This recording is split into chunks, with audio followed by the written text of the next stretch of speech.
नमस्कार दोस्तों। भारत जैसे डेवलपिंग कंट्रीज में ब्लैक मनी, टैक्स इवेशन जैसी समस्या बहुत ही गंभीर होती है तथा इसलिए भारत में टैक्स कलेक्शन के सिस्टम को ज़्यादा एफिशिएंट, ज़्यादा ट्रांसपेरेंट और करप्शन लेस बनाने के लिए केंद्र एवं राज्य सरकारों ने पिछले गत वर्षों में बहुत से कार्य किए। तो आइए जानते हैं क्या है भारत में टैक्स इवेशन का इश्यू। तो भारत अपनी जीडीपी का लगभग 5% ही इनकम टैक्स के द्वारा हासिल करता है, जो कि अन्य डेवलपिंग कंट्रीज से कम है, बहुत कम है। फिर इसके अलावा भारत की सिर्फ 1 से 3% आबादी ही इनकम टैक्स पे करती है। इसका एक ये कारण भी है कि इनकम टैक्स स्लैब होते हैं, जैसे ही 0 से 2.5 लाख तक के आय वालों को उनको टैक्स नील लगता है, 0। फिर 2.5 से 5 लाख वालों को 5%, 5 से 7.5 वालों को इतना परसेंट। तो जैसे जैसे यह टैक्स स्लैब में ऊपर रेवेन्यू की लिमिट बढ़ते जाती है, वैसे वैसे इंडिया में उनकी आबादी कम होते जाती है, क्योंकि भारत में पॉवर्टी लाइन में रहने वालों की संख्या भी ज़्यादा है एवं भारत की जो पर कैपिटा इनकम है वो भी इस 2.5 लाख से कम ही है। तो इस वजह से एक ये कारण है कि सिर्फ 1 से 3% लोग ही इनकम टैक्स पे करते हैं। फिर इनकम टैक्स डिपार्टमेंट का ये कहना है कि 130 करोड़ की आबादी में मात्र 1.5 करोड़ लोग ही टैक्स पे कर पाते हैं।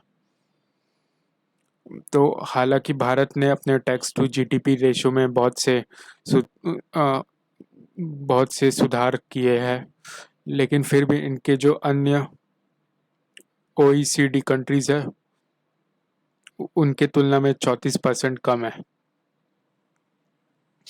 फिर जो भारत का टैक्स टू जीडीपी रेशियो है वो 2020 में कोविड पैंडेमिक के दौरान अ, सबसे नीचे चले गया। पिछले 10 वर्षों में इस वक्त 9.88% में रहा। तो इसका एक कारण ये भी है कि पिछले कुछ वर्षों से स्लो डाउन चले आ रहा था। वर्ष 2017 से 19 तक पूरी इकोनॉमी स्लो डाउन चल रही थी। बहुत से इकोनॉमी के सेक्टर नेगेटिव परफॉर्म कर रहे थे। फिर इसके बाद जब कोविड आया तो पूरी इकोनॉमी फॉल हो गई।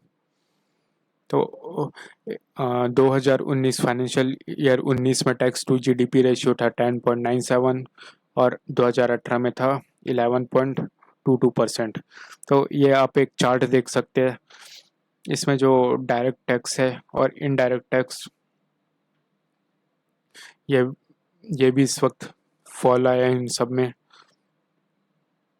फिर इसके अलावा जो हमारा टोटल टैक्स है, टैक्स टू जीडीपी रेशियो, वो पूरे पिछले 10 वर्षों में सबसे कम है, 9.88%।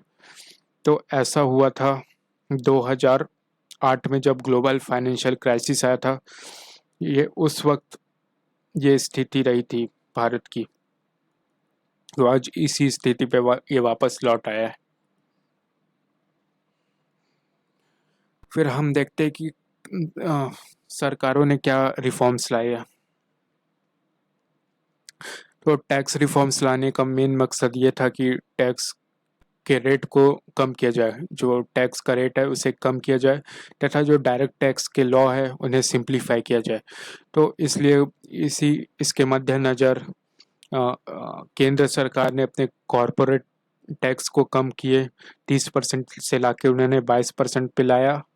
और इसके साथ ही जो नए मैन्युफैक्चरिंग यूनिट्स है उन्हें अब 22% से भी उनकी जगह उन्हें 15% देना पड़ेगा कुछ वर्षों तक। फिर इसके अलावा डिविडेंड डिस्ट्रीब्यूशन टैक्स हुआ करता था, उसे एबॉलिश किया गया। तो ये कॉरपोरेट टैक्स इसलिए कट किया गया ताकि भारत में ज़्यादा से ज़्यादा फॉरेन डोमेस्टिक इन्वेस्टमेंट आए और एंटरप्रेन्योरशिप तथा बिजनेस का कल्चर भारत में बढ़े।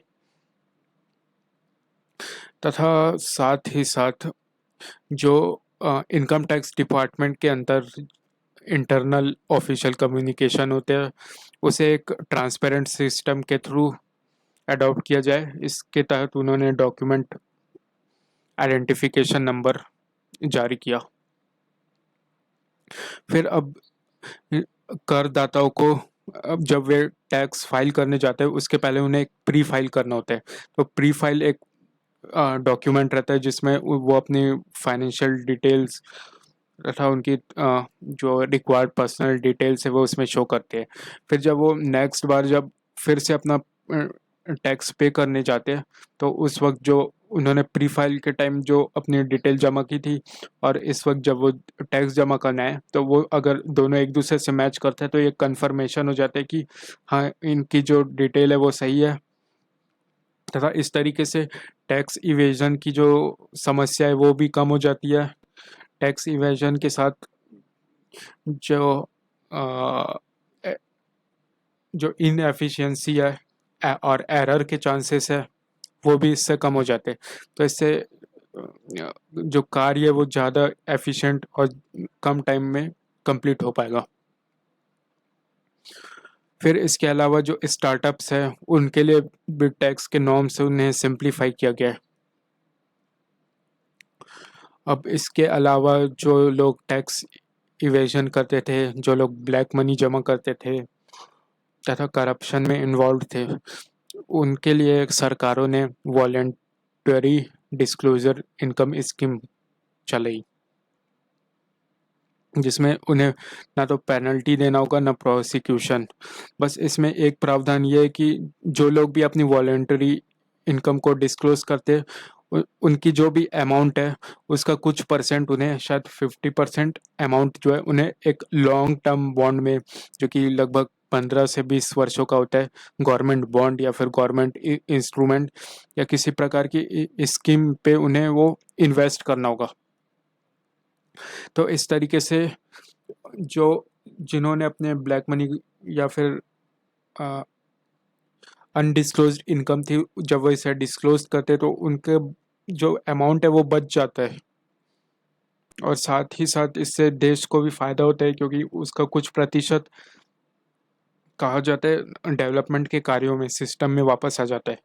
तो ये एक बहुत ही इनोवेटिव स्कीम है। इसके पहले क्या करते थे लोग, जब वो अपने काले धन को जमा करते थे फिर वो उसे कहाँ भेज देते थे, बाहर टैक्स हेवन कंट्रीज में, स्विस बैंक के अकाउंट में या फिर मॉरिशियस, फिर स्विट्ज़रलैंड और अन्य टैक्स हेवन कंट्रीज, सिंगापुर, यहाँ वे लोग वहाँ के बैंकों में जमा कर देते थे और फिर वो इस तरीके से धन पूरा भारत से बाहर चले जाता था। लेकिन ये स्कीम आने वाले सालों में भारत को बहुत ही लाभ पहुंचाएगा। फिर इसके अलावा जो करदाताओं की जो ग्रीवेंसेस होती है, उनकी समस्या होती है, उनका सॉल्यूशन रिजोल्यूशन करने के लिए आईटी डिपार्टमेंट ने एक स्कीम चलाई, विवाद से विश्वास एक्ट।